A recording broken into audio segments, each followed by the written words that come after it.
Hello and welcome to Bread and Rosaries, the UK-based leftist Christian podcast that simply isn't as good as it used to be.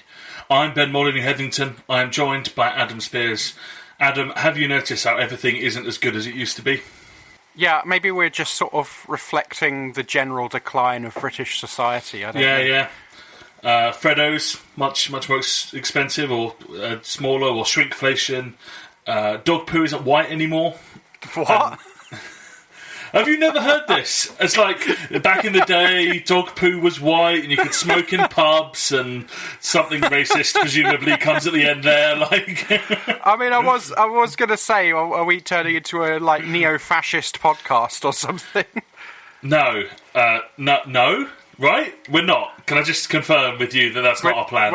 Yeah, no. Okay, fine. Sorry, I got confused for a moment there. Yeah, well, no, the thing is, we probably need to grift a little bit more on the whole left thing before we can do the whole I used to be a left-winger but thing to turn a profit. I think the money is there for us eventually if we want to do it, but I think we've got to, put a little bit more work in first to really make the heel turn work. Fair. But ex-leftist Christian turned conservative Christian pundit is definitely... so I think you could probably genuinely pull it off, actually. You've got enough history of, doing that you probably could. So, if you ever really, really need the money, that option is there for you. Thanks, I think. Yeah, now, to be fair, I will, absolutely disown you if you do that. I will put the boot in. Make no mistake, if you go the spike route, you're dead to me. Please do. But there is history. I mean, even when you think of, say, people like Mussolini, right? I mean, he started out... I mean, I don't think he was ever a very good socialist, but, Well, and more recently, that new atheist movement, Christopher Hitchens and the like, were all very associated with the left to begin with, and then went absolutely batshit over Islam, and shifted very hard to the right. Yeah, no, we are going to talk a little bit about... narratives of decline, thanks to Justin Welby saying some silly things publicly, as he's wont to do. Justin Welby is probably the hardest worker on this podcast because he gives us endless material to riff off by saying things that he hasn't really thought through in public. So thank you, Justin. It is appreciated, as always. So that's going to be our main topic today, talk a little bit about decline. But before we get on to that and how things aren't as good as they used to be, something that's changed for the better is our newish segment, new podcast, Same Old Nonsense. We've got some nonsense, don't we, Adam? We do have some nonsense. The nonsense in question is the recent ruling. When this comes out, it'll probably be a week or so ago, assuming we release this on time, so it will be sometime in the past when this comes out. A woman who procured the mail-order abortion service, pills that get sent through the post for abortion that was put in place during COVID, but she lied on her consultation for it about how far along she was in the pregnancy, and therefore took the pills under false pretense. I think she was around 28 weeks, I think it was. Yeah, I think it was 34, I read. Yes, that's right, but she believed that it was earlier. She knew it was after the limit, but she believed she was 28 weeks pregnant. And she has been given a custodial sentence, so she is currently in prison, as I understand it. And I think that's really important to talk about here, that no matter what your views on abortion are, that's a woman who is no longer with her children, has been taken away from loving and caring for her children and put into prison, and doesn't sound particularly pro-family to me to separate a mother and her children. Yeah, I think that's a really important aspect of this. Some of this is obviously tricky. 34 weeks is very late. I personally have family members who were born earlier than that, which, is very, very, very early to be born, but it's very, very late for an abortion. But regardless of what you think about this particular situation, you are not doing anyone any favours whatsoever by, sentencing someone for this. Yeah. I can't quite go to the point where I think that people should procure abortions up to term. I know some people say that. And this is not a comment on the law, But I would have a problem with that. But I think there's a difference between that and saying we should actually punish people for that at all, as if they haven't already been punished enough by the situation. Yeah. I don't know the intricacies of this. I don't know why she felt that she needed to... I mean, it was in lockdown, wasn't it? Yes. Yeah, so I don't... obviously that's going to have some role to play. Basically, it sounds like a really awful situation that they're just punishing, they're just, putting the boot in even more. Yeah, and so in the judge accepted this woman basically had a very deep remorse. She's apparently had nightmares. She is, really struggling with her mental health. Another great reason that she should be in prison, which will definitely help those things. But as you say, actually, even if you are someone, you shouldn't be, but even if you are someone who thinks abortion is unnecessary or wrong in any circumstance, then, okay, fine, that's a bad opinion, you shouldn't have it. But you could still accept that there is nothing to be gained by making that a legal issue. Right? Like, there is no one benefits from this. And in fact, in a really unusual step, the Royal College of OBGYNs, because I cannot pronounce the first word in that, and the Royal College of Midwives sent a mitigation plea. We plead to your honour to consider leniency in this case. We are fearful that if the case before you receives a custodial sentence, it may signal to other women that they risk imprisonment if they seek medical care. And I think that's really, what it comes down to. If you're someone who maybe catches the headline or hears a little bit about the story or whatever, it's going to discourage you from seeking the medical care that you're looking for as a pregnant person. So there's really no benefit to the law being involved in this case, and plenty of disadvantages to it, to my mind.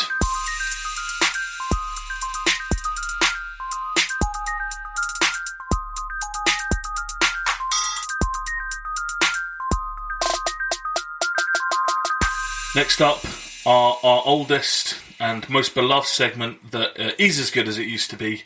What else is on my mind, Grapes? What else is on my mind, Grapes?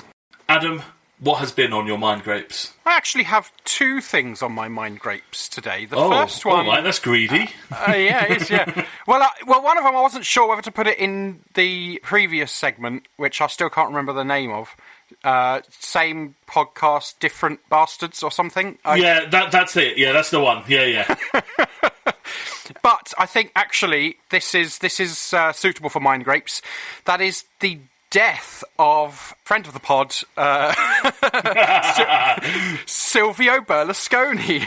Yeah, who when we were talking about fascists, like famous fascists before, that's what actually reminded me that we need to talk about the death of Silvio Berlusconi. Famous for various things. I mean, so many scandals. Particularly famous for his bunga bunga parties, apparently. Yeah. Also famous for just being a right-wing bastard, basically. Somewhat of a precursor to Trump in that, he's got all these scandals that are actually quite entertaining. He is capable of being quite funny. He says stuff that is... all you can do is shake your head and you can't help but laugh at some of the things he said. And he uses all of that actually to kind of sneak through almost some really right-wing stuff. I think Silvio Berlusconi was a bit more of a traditional politician who actually had views than Trump is. Well, okay, fine. But we're saying that in I don't know if we want to call it a post-Trump era or a Trumpian era. I think we're calling it the Trump interregnum, are we not? Yeah.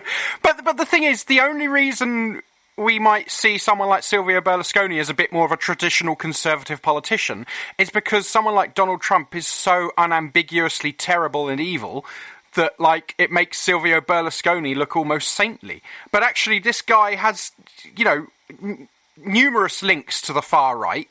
He implemented loads of awful policies.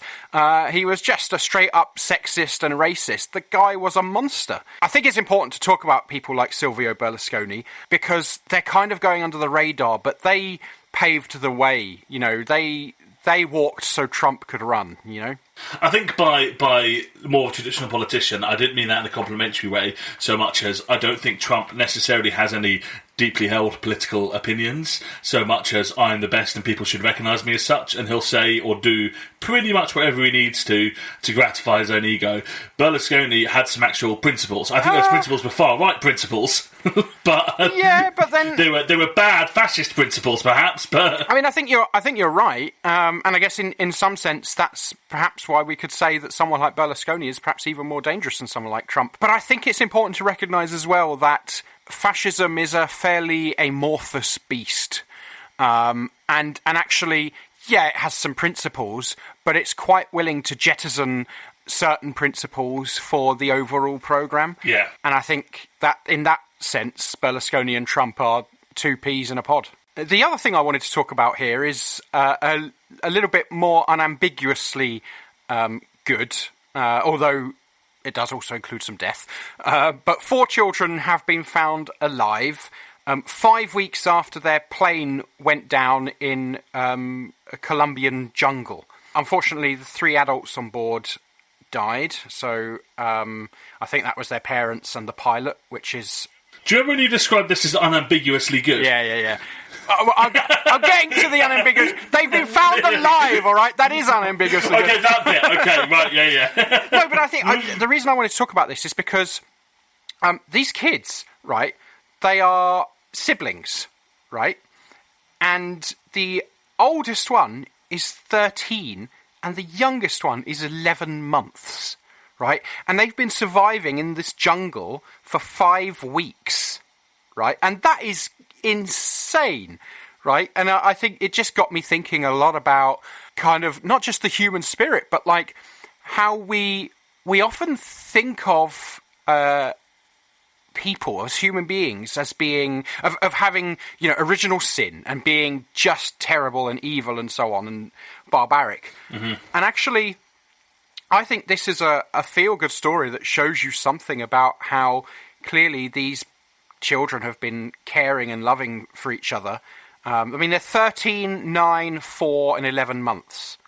And they've survived 5 weeks. I don't know. How long do you reckon we'd survive? 10 minutes? I'm more interested to know which one of us would eat the other first. I genuinely, and I don't like, I'm not going to, rate myself particularly highly in survival skills or fitness. You are one of the only people I've met that I would back myself to last longer than.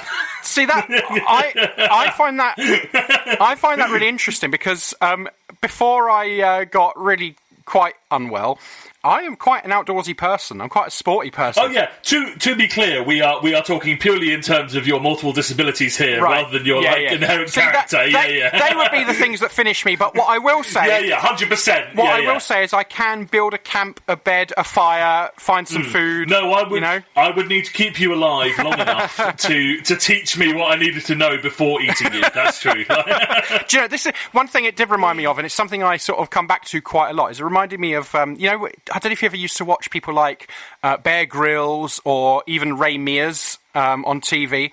And to me, there's a really important principle that I learned a long time ago when I was watching the shows of those two people, is never trust a skinny survivalist. Yes. Right? Because you got someone like Bear Grylls, right? He is fit, he was in the SAS, he will teach you how to survive by cutting open the carcass of a deer and, living inside it and drinking its urine or whatever, right? You will survive, right? Ray Mears, right?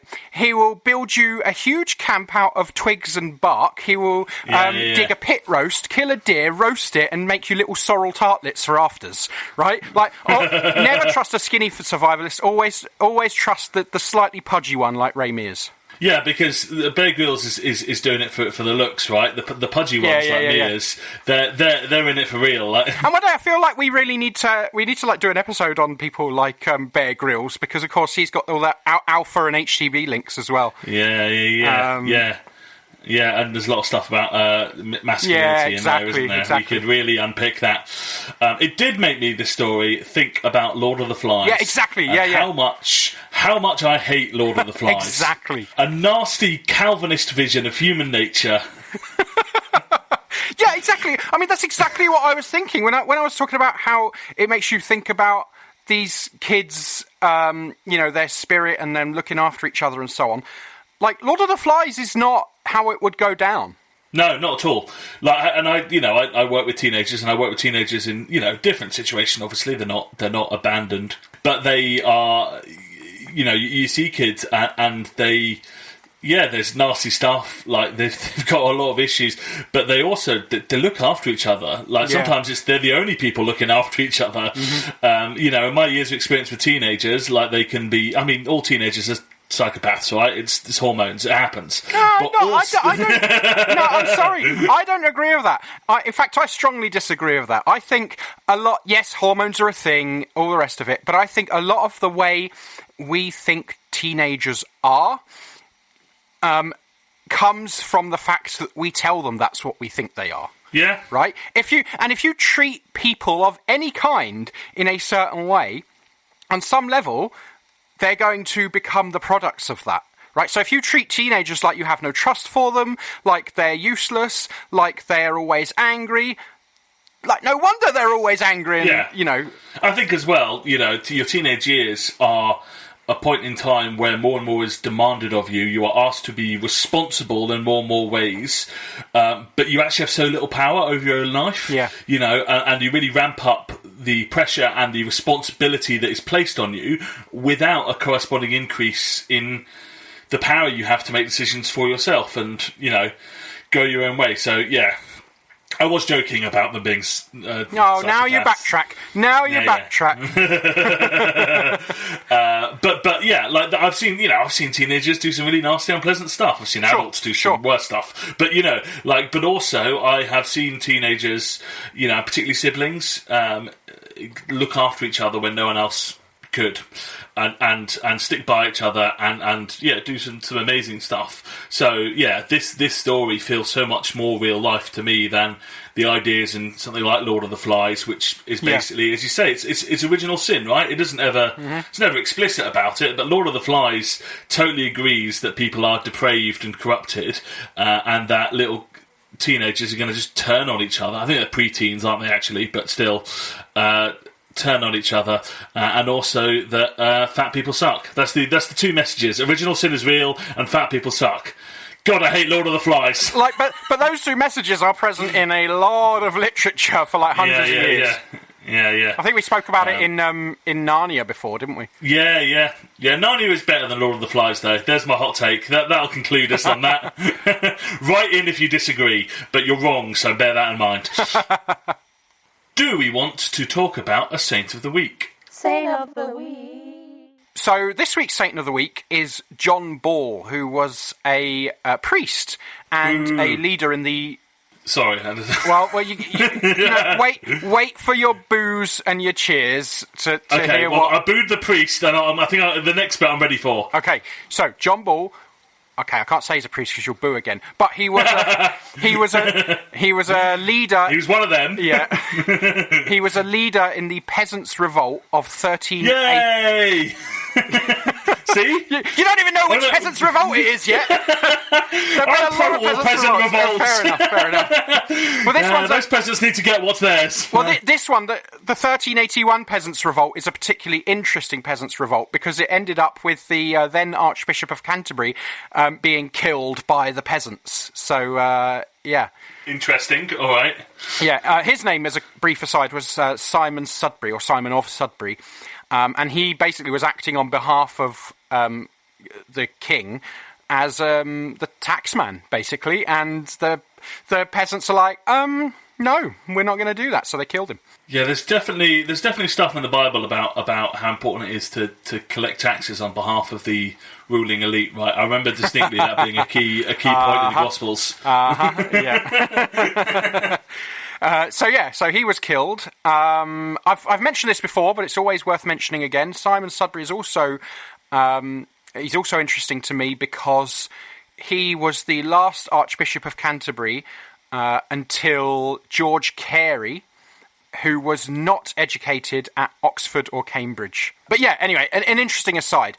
So John Ball was a leader in the Peasants' Revolt, along with people like Wat Tyler, who's also well known, and Jack Straw, not that one. We'll call him Jack Straw brackets the good one. Yeah. I was going to go Jack Straw Senior, but it'd have to be very senior, wouldn't it? Yeah, so not a lot is known about John Ball, really. He was born around 1338.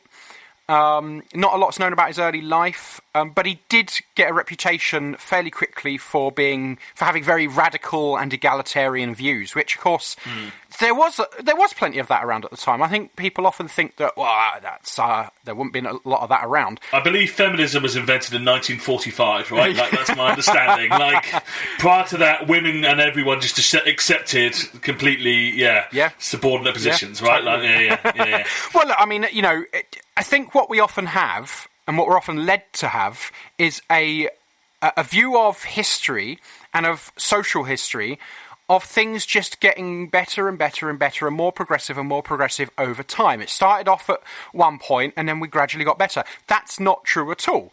History fluctuates and repeats itself on some level, and some people are more progressive in a much earlier era, some people are more conservative later on. Adam. Hello.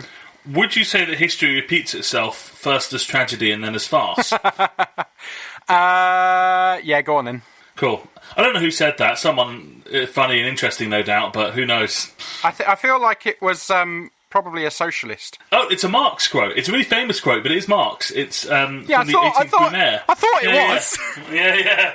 Yes, this is a total aside, but it's fascinating because it's probably his most famous quote, but no one really knows it was actually him that said it. It's not his most famous quote. Wow. I don't know, maybe, like, people will riff on first as tragedy, then as farce, right? Like, yeah, it's a very famous, like, it's an aphorism now, right? Yeah. But people don't really know where it comes from. But yeah, that's there cool. you go, total aside. That's cool, but if you don't cut this bit because I sound stupid, then I will kill you.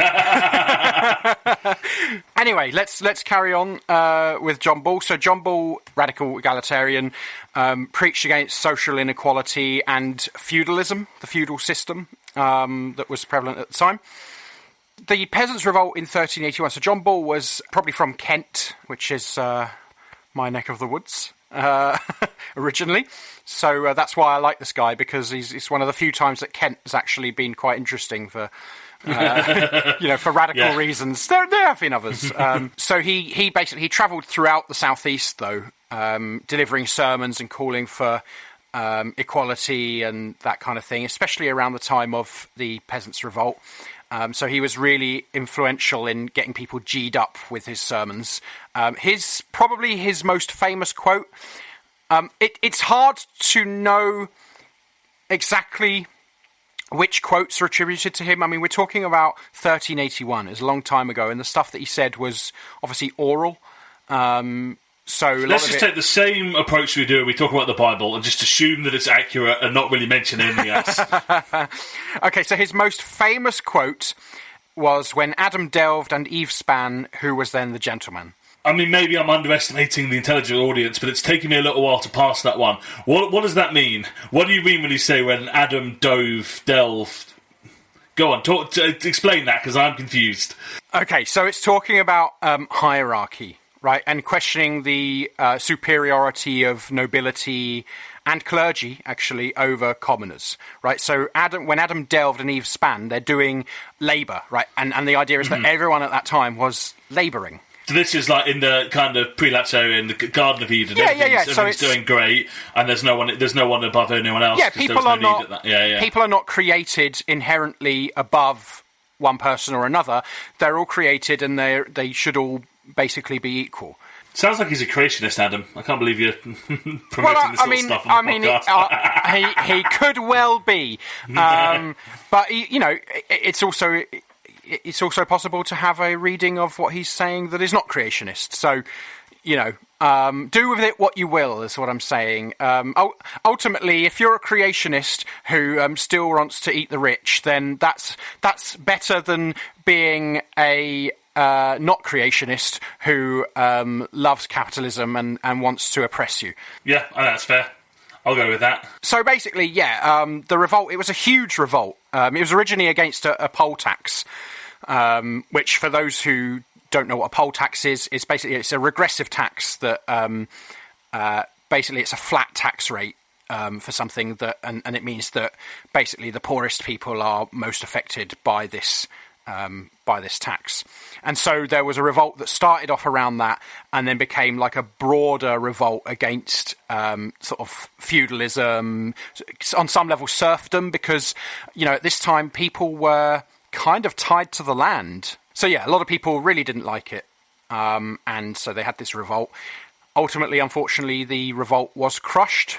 I could be wrong about this. I think what happened is they actually tricked, I think it might have been John Ball and Wat Tyler, or it might have just been John Ball, but they tricked them into meeting them, and then eventually they captured him, and he was hanged, drawn, and quartered for,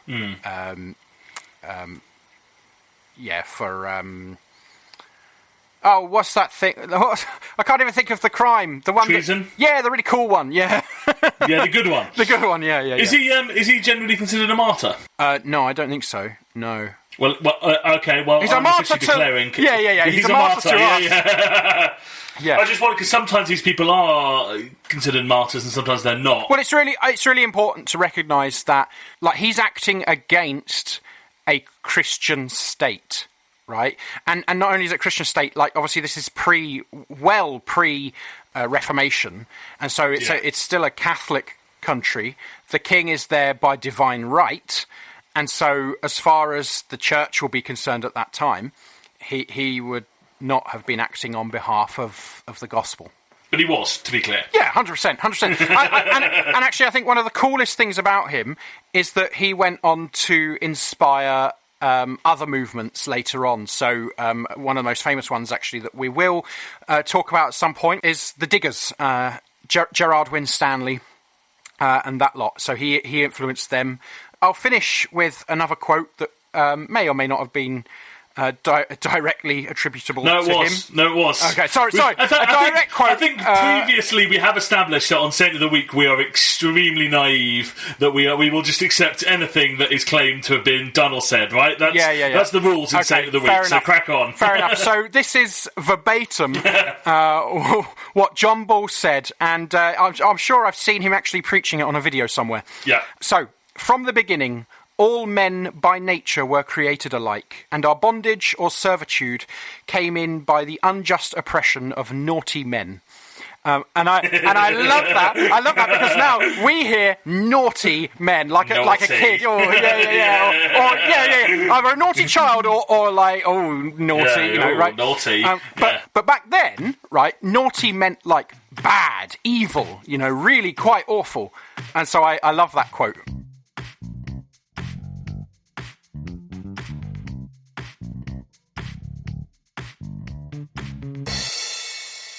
So, our main topic today is to talk a little bit about the idea of decline.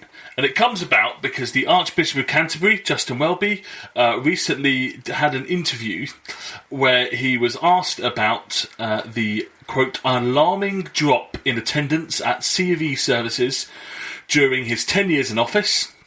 This is apparently roughly a one-third drop over the last 10 years in attendance at C of E services. And he said this: the further decline in the church is something that, in the end, even if I am not, and I'm not saying I'm not, even if I were not responsible for, I'm certainly accountable for. That's difficult to pass. I'm not going to lie to you, there's a lot of negatives in there. But he's not saying he's necessarily responsible, but he is accountable for. So that, personally, I count as a failure. Lots of people tell me I shouldn't have said that. It's what I feel personally. I'm not sure I know what else could have been done, because in the end, the future of the church does not depend on archbishops, it depends on God. And over the last 2,000 years, we've been in much worse places than this, infinitely worse places than this. We spent 150 years killing each other over the real presence in the sacrament. And this really struck me, actually. The language of decline, particularly, and a lot of the headlines, a lot of things about it has really talked about the decline in church numbers. And I think there's a lot of bits to unpack, and I want to kind of move on to talking a bit about nostalgia and the idea of cultures in decline and all this sort of stuff. But I want to hover for a moment. I think Welby maybe unwittingly reveals his hand a little bit because he's not quite sure, at least in what he's saying, he doesn't seem to be quite sure what he actually believes. because he's taking personal responsibility and saying it's a failure, but then also saying, I don't know what else I could have done, and also it's not actually about me, it's about God. And I think this is a bit of an interesting conundrum for certain forms of theology, because on one level we are, absolutely responsible for, making sure that people are given the opportunity to come to Christ, but also it's ultimately God's work. Now, that I'm not, this sounds like I'm leading towards, and this is why 5-point Calvinism is a good idea. That is not where we are going. Oh, it's not where I'm going. I think you were a Calvinist for about 3 weeks, weren't you, Adam? Yeah, in my first year of university, yeah. Very, very briefly. Yeah. I think we've spoken about this before, yeah. But yeah, it's just interesting, he's kind of saying, I take personal responsibility for this, but also it's God's problem. There's almost this tear between the theological side, which says, well, it's God's business, this sort of stuff, and the, I guess, organisational, the technocratic almost side, where he's essentially the CEO of a big organisation, and the numbers are falling, the numbers of customers, basically, are falling, less money's coming in, that they're having to trim the books. And I think there's a real conflict there between two quite different ways of seeing this sort of stuff. Yeah, I think you're right, and I wonder, you've sort of hinted at the kind of CEO aspect of this, and I think that's a really important kind of element of what Justin Welby has brought, regardless of whether you think it's a good thing or a bad thing, but what he's brought to the role. He has brought a more kind of managerial, kind of businessy kind of vibe to it, because that's his background, right? He worked for 2 oil companies before he went into the church. Yeah, part of his roles, I don't think he was ever super high up, but he was sort of in a managerial role, and I think in his second job he had quite a lot of I think there was certainly one deal that I've read about where he had quite a lot of power in that. He's generally referred to as an ex-oil executive, which is quite a vague term, I guess, but certainly would connote, someone with a decent amount of power in the business. From what I've read, I have been reading a biography of him recently, and my understanding is he's not someone who's up there making the decisions as such, right? Like, he's not sitting on the board or whatever. What he is in charge of a project here or there that there may be a lot of money in that project, but he's in charge of that project. He is, to use a loaded term, professional managerial class. Yeah, exactly. And I think it's obvious to most people that is something that he's brought to the role of Archbishop of Canterbury. And some people will argue that, actually that's what the church needed. It needed some element of professionalisation. I think it's arguable as to how much it's got of that. Other people, and I'd be sort of more erring on this side, would say, well, actually the church is not primarily about being a business. It's not about having managers and CEOs and that kind of thing. Actually, it's about being the hands and feet of Christ on earth.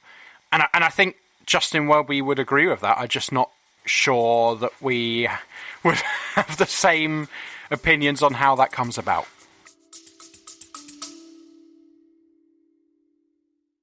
Jesus weeps for Gaza. He sees the pain and suffering of the 1.9 million people who have been forced to leave their homes without access to nutritious food, clean water, decent shelter.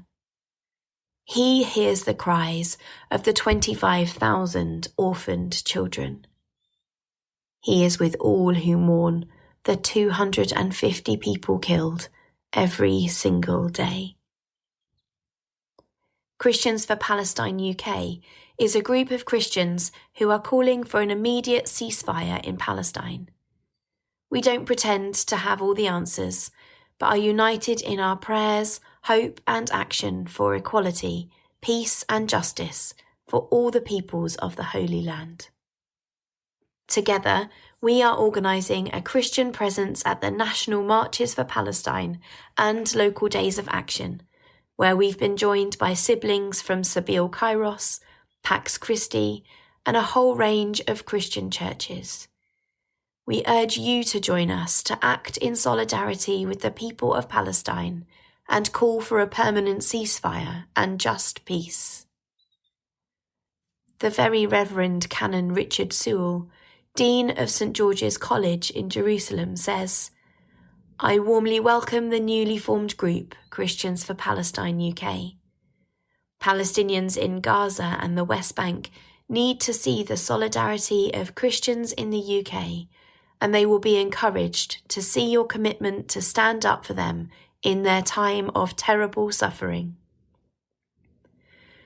To find details of local actions or to join the Christian bloc at a national march, follow Christians for Palestine UK on Instagram and Facebook, or email christiansforpalestineuk@gmail.com. Join us as we call for a ceasefire now. Yeah, and I think, to be fair, it's less that the Church of England is becoming more like a business and more that it's becoming like an NGO. So, you know, these big charities do function in ways that's similar but different to businesses. Increasingly so, actually. Increasingly so, yeah. Yeah, particularly the big ones, but there are distinctions, there are differences. I'm a bit torn, first of all, because whilst I'm broadly in agreement that this is not necessarily a positive move, there probably was a need for some level of professionalisation. You know, even if that's just in terms of HR practices, you know, basic recruitment policies, so it's not just jobs for the boys. You know, this sort of thing does come, and it's, you know, it's the problem we always have with leftists, is that these changes that you could probably broadly think about as kind of a neoliberal, they bring positives and negatives, right? I mean, you know, Marx is often misread for his the subtlety in which he approaches capitalism and recognises the many positive things that capitalism brings about, as well as its horrors and evils. And so I think it's important to say that there are things that were desperately in need of changing in the Church of England that in the last 10 years have changed and need to continue changing, because God knows we're nowhere near close to where it should be. But I also think it's really important to recognise that whilst we are both perhaps a little bit suspicious of the talk of numbers and, you know, boosting numbers at all costs, if people don't turn up and give money, there is no money to keep the Church of England on the road. That's a very long-term thing, because the Church of England has a lot of money right now, and it's probably less applicable to the Church of England than most other denominations in this country, bar the Catholics. But there is something more generally about, if you think there is something good and worthwhile in your church, then you do need enough people to come along to at least keep the show on the road. Yeah, so I think it's slightly more complicated than you might immediately assume, that it would just be, forget about numbers, that means nothing. I mean, yeah, I mean, on some level, I'm sure you're right. I just don't think I can ever quite get to the point where numbers matter as much to me as, like, the quality of what you're doing, right? Because if I'm getting numbers in through the door and, you know, what I'm preaching is hateful or, you know, just kind of, even if it's just kind of a nice place to go on a Sunday morning, right? I don't really think that that's primarily what Jesus was trying to accomplish, right? And actually, I don't think that's what Justin Welby thinks Jesus is trying to accomplish either. I think Justin Welby does have a genuine vision of Christianity as something that does a social good. Right? I think he does. But I think when you enter too much into that managerial element of things, I think that's where a lot of the problems come from. And I'm not actually saying, you know, on some level, the Church of England has been in decline for a long time, right? This predates Justin Welby. What Justin Welby has done is, in some sense, managerialised something that was already happening. Yeah. I think as well there's something about, just for theologically, the idea of wanting more people, it kind of equates to wanting more money, which kind of equates to wanting more power, right? And there is something about the legitimacy of the Church of England. You know, if numbers are falling and falling and falling, then how can it be the established church? Now, I think we've gone on record with our views on disestablishment anyway, but I think, you know, that's a big part of it. Reduced numbers of people is going to lead, inevitably, to a huge change. That might mean less people employed, it might mean having to do less of certain types of things, it might mean having to rethink the relationship between parishes and the people in the parish and the National Church of England and all those things, who employs who does what, all this sort of stuff. These are big, serious changes. I would argue they're all changes that are actually really important and necessary in a culture that has changed significantly. But they are, in some ways, a smaller, less powerful, less all-encompassing Church of England could be really positive. But it's easier, I think, to try and recapture the glory days by simply saying, no, we need to bring more people in. Yeah, and actually I think I've got to be careful what I say. I was in a church a while ago. There was a PCC meeting. I have to be very careful about what I say. I'm not going to say what church it was. It was HTB. Yeah, it was HTB. It was not HTB. But this church, as many churches do, owned property. And the question came up of whether the rent should be increased because they were renting it out at the time. And there was a discussion about whether the rent should be increased. And I was the only one in the room who could not... Well, maybe there were others, I don't know. But certainly, in my head, I was there the whole time being like, why do you own property? How can you justify landlordism? I don't think you can. And yet here you are arguing about whether or not to jack the rent up. You shouldn't even be taking rent. That's what happens when you have church acquiescing to the system in this kind of way. I don't want to sound too kind of like, because there's a way of saying that where it's like, well, and in fact, Justin Welby said it in this Q&A session when he was asked about equal marriage and that kind of thing. There's a way of saying the church is supposed to be countercultural, which is just reactionary, right? Which is just an excuse for saying the church should be allowed to discriminate against gays, right? Yeah. That's not what I'm saying here. What I'm saying here is when a church becomes too much a part of the capitalist system, it ends up not being able to see the ways in which its participation in that is to the detriment of those around it and those it deals with. And that's what I mean by that. So I don't think that churches or Christians, in fact, should be landlords. That's the hill I'll die on. I think at some point we're going to do an episode on landlords, but every time I try and think about how we do that episode, all I can envision is just an hour of me screaming. So, honestly, it's been a tricky thing to speak about where I'm training because a lot of the people I'm training with are landlords. Right? That's blasphemy! You're not the lord of the land! Sorry, this is what I mean. I just can't help it. It all comes out. I don't know. I really struggle with it. I do too, but you know what I mean, though? Like, we had a session last year, and these are good, well-meaning people, right? People who genuinely believe that you can be a good landlord, right? And I don't believe that I don't think that can happen. I don't think there's any such thing as a good landlord. And actually, I've had a lot of discussions and conversations whilst I've been here about that. And, I struggled last year. There was a session about, what happens when we go into ministry and that kind of thing. And one of the lecturers here said, you really need to think about if you've come here and you've got a house, of keeping hold of that house and renting it out to have that income and to supplement your pension and that kind of thing. And I had a discussion with her at the end of the lecture, and I said, that was really difficult for me, and I didn't feel like I could, dissent on that because so many people in the room are landlords, right, who are saying, oh yeah, that's great, and I'm there thinking, hang on a minute, you are exploiting people by doing this, right? Are you okay with that? And I don't think that position was reflected. Yeah, and I think it's interesting because obviously a financially prudent decision is to, in any walk of life, to be fair, get hold of property. But because of the nature of how employment as a vicar in the Church of England works, you are likely to be much better off financially in the long term if you find a way to become a landlord.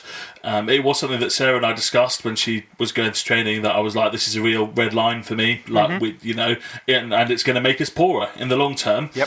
Because it is the sensible, financially prudent thing to do. But anyway, that is a massive tangent, and we will do a proper landlord episode at some point, because I feel like if we're going to do it, we're going to come armed with our full facts and make sure that we're not caught lacking in our arguments, and really we're going to do, like, you know, those YouTube things where they're like, watch these two leftists destroy pro-landlord arguments. I hate those, like, those titles on videos, like, if someone, like, eviscerates this person. Like, did they, though? Did they? No, they just had a bit of an argument, and one of them was slightly better than the other, you know? So moving back, something that I really noticed was, and it's interesting, Welby kind of moves away from this and says, well, we've had more difficult times in the past, but I think the whole question about the decline in numbers in the Church of England inevitably ties in with a narrative around decline. That's why I've been making jokes about things aren't as good as they used to be for the whole episode. And I mean, we all know people that will say that, and you know, I think we can all imagine the general age of the people who say that sort of thing. But I think it's actually quite a powerful political tendency. It's probably one of the fuels of Brexit, which, you know, I think we have some complicated thoughts on where we get into, but it's actually quite a politically powerful thing. Well, it's a fundamental tenet of fascism, right? You know, harking back to an imagined past.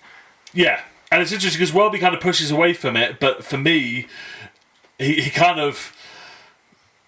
I don't think he believes that, and I don't want to, you know, malign him by saying he does think anything like that. In fact, he makes it clear that things have been more difficult in the past, but I think he's kind of swimming upstream against the cultural narrative that his answers kind of form a part of, even if they're attempting to dissent from that.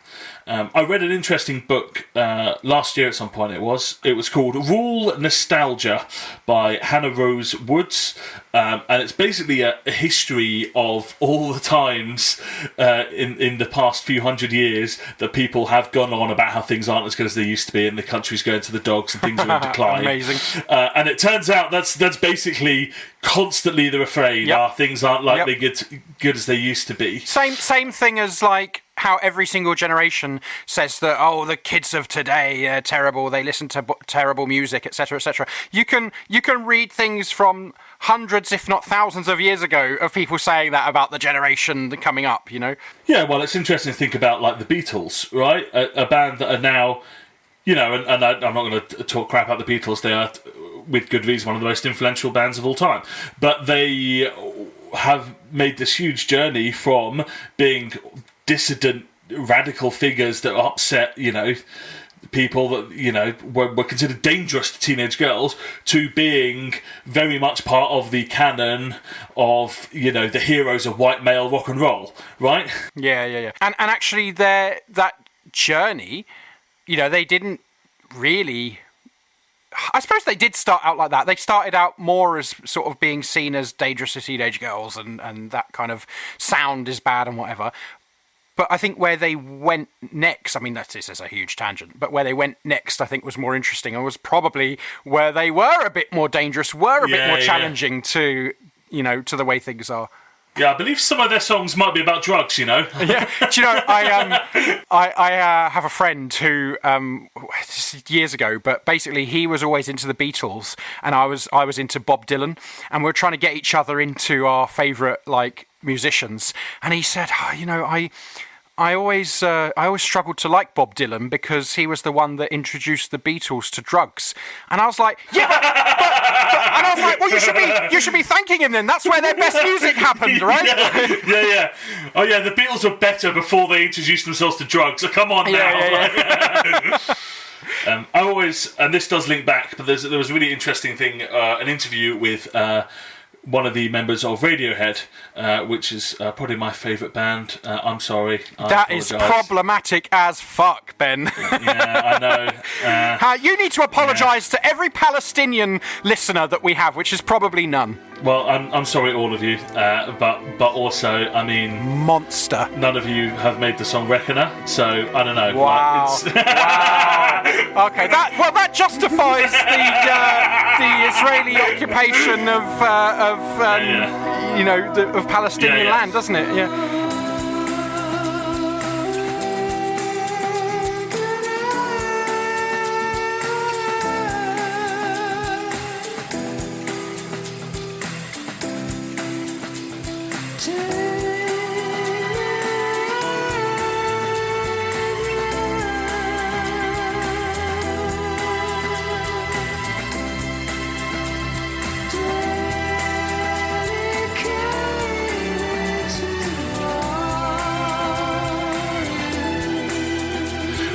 To be clear, I know that I am listening to bad people, but they make wonderful music, and therefore I make my peace with it. Well, look, I mean, it's the same reason I love Led Zeppelin, right?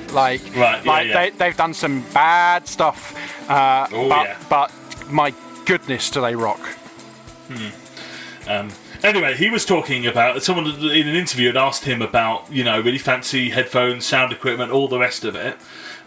And, this is a band that, they obviously, they're studio people. They obviously made a big turn from kind of stadium rock stuff to doing a lot more electronic influenced and, mad studio nonsense. And so the expectation was a bit that he'd be like, oh yeah, you got to have exact right equipment. And he said, yeah, all that stuff is for middle-aged people who want music to sound as exciting as it did when they were teenagers, and they're not teenagers anymore. And I do think, to kind of go back to the theme, that's actually a really big part of what's happening, right? Like, when you're a teenager or, in your early 20s or whatever, sometimes... the experience of certain things, it just hits you so hard and so powerfully in a way that, certainly in my experience, dulls as you get older. And there are other joys and pleasures to be gained from growing older. Is that what's happening to our podcast, Ben? It's dulling as we grow older. Oh. I don't think we've grown. I don't think we've significantly aged. We might look like we have, but it's not a video podcast, so we're fine. Have we? Well, it's more has the podcast got more dull, or has it just stayed at a general fairly high level of dullness? Yes, I think probably the latter. But yeah, there's something interesting, I think, about that, and there's maybe a left-wing version of this as well. People harking back to.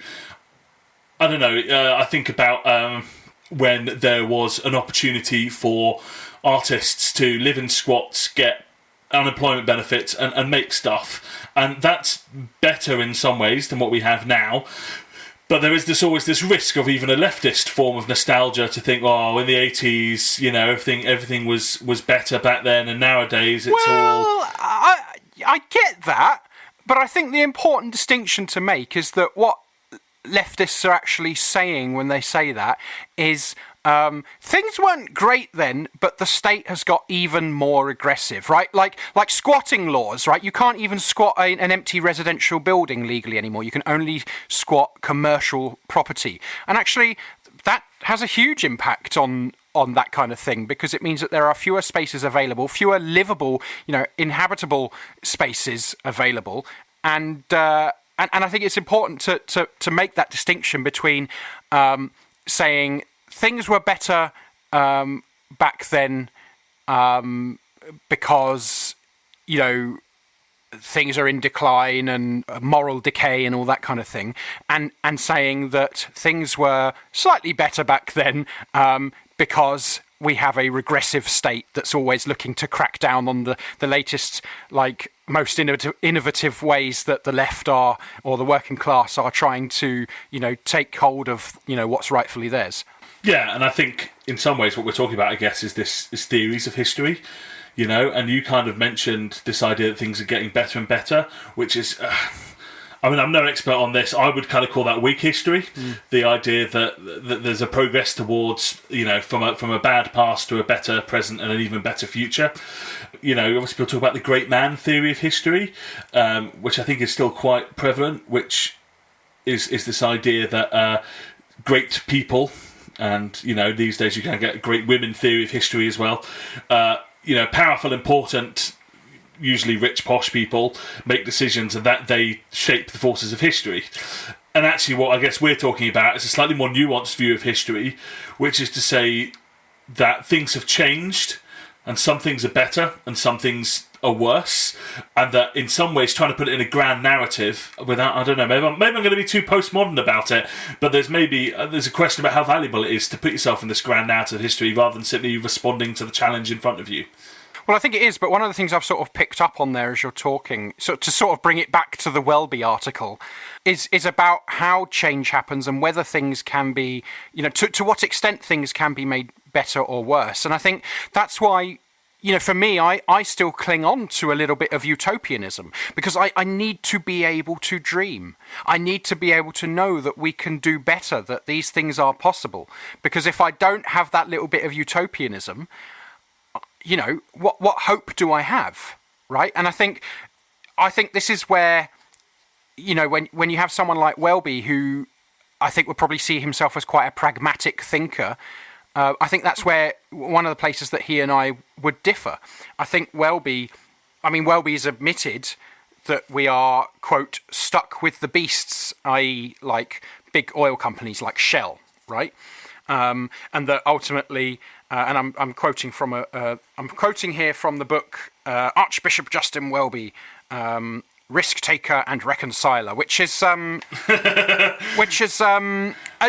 suspect I know which way the bias is going in that book. Yes. yeah. It's fairly. It's not, it's got some interesting stuff to say, but it's fairly glowing. But yeah, I think, taking it back to something we were talking about earlier about, what kind of vision Justin Welby has for society. Justin Welby's vision for society is ultimately, he's a Keynesian. We've sort of fairly firmly established that. He thinks that society, there are things that are going to be difficult and bad in society that we need to try and control, but ultimately I think he sees them as necessary evils. Whereas I think we need to smash Shell, right? Like, I don't think they're a beast we need to live with. I think they're a beast we need to kill. I think it's interesting to look at how his thinking on this kind of thing and on these kinds of like business ethics and that kind of thing has developed, because he thinks about business ethics in relation to, these ideas of what we want society to look like. I think what's interesting in this book that I'm reading, there's a section where apparently a curate from HTB asked him what an ethical treasurer was. And Justin Welby responded with someone who doesn't fiddle their expenses and sleep with their secretary. Mm-hmm. But the curate who asked him said, well, isn't that just a decent human being? Mm. And apparently Welby had no answer. But years later, he had obviously been thinking a bit more about his previous career in the oil industry. And I'll read this quote from Justin Welby, where he says, "Serious, sensible Christianity is holistic. It should incorporate and transform every aspect of life. It is dangerous to start artificially to separate the secular and sacred, because you end up with a privatized approach to faith, which has no impact on life. The ethics came out of working in an extractive industry, often in developing countries, where ethical questions were very frequent. During my time there, I came to realize there was a gap between what I thought, believed, and felt was right in my non-work life and what went on at work." And I think that is really instructive, because there's a clear ethical shift in his thought there.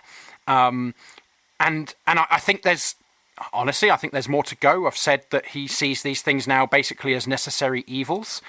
I would be interested to know, prior to this shift in thought, how would he have voted? Right? Because now I think he probably votes Lib Dem or something, right? Like, I don't know, but I don't think he votes Tory. No. But I wonder whether, especially given his background, whether prior to this he probably did. I'm really struck by the phrase serious, sensible Christianity. And this is an idea we've talked about before, but I'm not sure I really want a serious, sensible Christianity. Like, there's something about, for me, like, if you're a kind of Orthodox Christian and you're saying it is possible for God to become a human being, God is both three and one, God can raise people from the dead, there is existence after death in some sort of hard to define but completely different way of existence, but you can't get rid of the company Shell. I find that really hard to marry up, right? How can you say all these crazy, ridiculous, stupid things, and I believe those crazy, ridiculous, stupid things, but if I believe those things, that kind of makes we should get rid of fossil fuel companies kind of small fry, right, compared to actually the whole concept of dying and staying dead. Actually, we're overruling that. Yeah, right. And I mean, we've talked about this before, and lots of people do talk about this. It's because a lot of the ways in which a religion functions are very similar to the ways in which, like, capitalist ideology functions, right? And that's not quite the same thing as saying capitalism is a religion, I mean, that's kind of a shorthand. It's a bit simplistic, but it's about ideology and the way ideology makes us think and makes us think in ways that we find it even hard to trace, hard to think about the ways we think, right? Yeah, and I think, ultimately the reason we kind of bother doing this podcast and talking about all this silly stuff is that I still think there is something within Christianity that can be fuel for radical change, that Christianity is not hopelessly compromised, but that ultimately these big crazy ideas open up imaginative possibilities for us to think about the world in different ways and look to change it. Up to this point, theologians have only interpreted the world, but the point, of course, of Christianity is to change it. Isn't that right, Adam? Hey, yeah. Yeah, that's right. I've really gone heavy. I think this has been the last episode. Gone heavy on the Marx. Yeah. I don't know whether I've not been reading Marx recently. I don't know where it's come from, but yeah, we're doing it. The depths of hell, Ben. It's come from hell, and that's where you're going if you continue quoting Marx. Oh, I thought you meant that it was what Jesus brought back with him after the harrowing of hell. He was like, yeah, I got this guy. He's onto some good stuff. Right then, I think that will do us for an episode. Adam, where in the world can people find you? You can find me most places at Commie Xian. Wonderful. You can find us in all your usual podcast feed places. Facebook.com/breadandrosaries. We are on Twitter at bread_rosaries. You can email us breadandrosaries@gmail.com. I always read that stuff out, but I don't think anyone does anything other than just types bread and rosaries into Facebook or Twitter or clicks on the email link in the description, but I'm reading it anyway. Rate and review us. If you'd like to throw us some pennies for hosting fees and whatnot, that would be wonderful. Thank you very much for listening. We will be back hopefully on a normal time next time. We'll see what happens. Adam, thank you for joining me, and I'll see you all later. Thanks very much. Bye.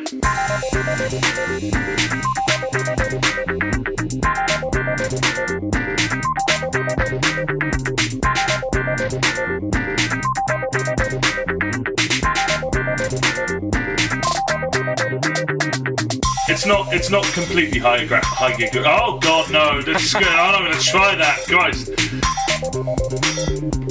Yeah, just carry on. I'm not even going to try. I'm scrapping my. That point relied on me to be able to say a word that I'm clearly incapable of doing right now.